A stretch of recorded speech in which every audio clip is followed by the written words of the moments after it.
Carrie, we have now reached the final days of 2024. The new year is just around the corner.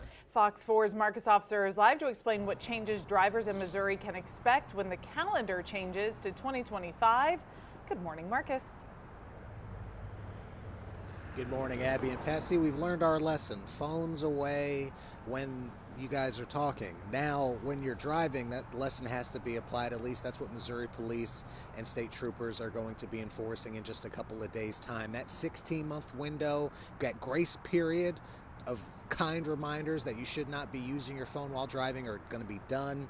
Starting on January 1st, there are going to be law enforcement agencies that are going to be giving tickets for utilizing a cell phone while driving. Now, this isn't new in Missouri. This has been on the books since August 2023, but enforcement is going to be new.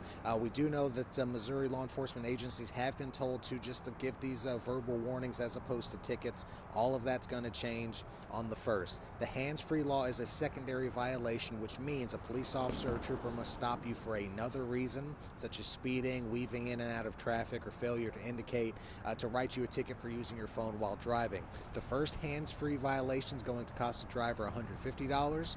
From there, the rate goes up. A second ticket amounts about to a $250 fine, and a third ticket within a 2-year period will cost you $500. MoDOT says more than 100 deaths last year were caused by distracted driving, and more than half of those deaths were to someone other than the person that was distracted behind the wheel. So this is going to be a point of emphasis, especially at the start of the new year. We do know this holiday travel period is quite busy, so not only did we see an increase of law enforcement presence on the roadways going into Christmas, you're gonna see that tonight going into New Year's because of the DWI watches and that as well. So something to think about, but that's one of the key changes taking place when the calendar changes to 2025, which is hard to believe is less than 2 days away.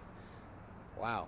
Yeah. I'm going to think about that, and then we're going to talk about something else a little bit more fun coming up later. Until then, though, we'll send it back to you in the studio. Here's, one potential bright side, it occurs to me, Marcus, hopefully on the Missouri side, this will cut down on the time you're at a red light and the guy in front of you, it turns green. And they're just sitting there because, they're like on FanDuel or, right, watching a show or something. Yeah. Hopefully those days are over. I don't think they'll be like over. You give them that 2-second grace period. After that, you lay into the horn. Exactly. You just don't give them the aggressive horn right out of the way. You got to give them about 2.5 seconds to wake it up. Yes. And then you get moving. That's the rule. Yeah. This Angry is the horn rule, after huh? 2.5 seconds. Okay, good to know. All right, Marcus, Yes. thank you. Yep.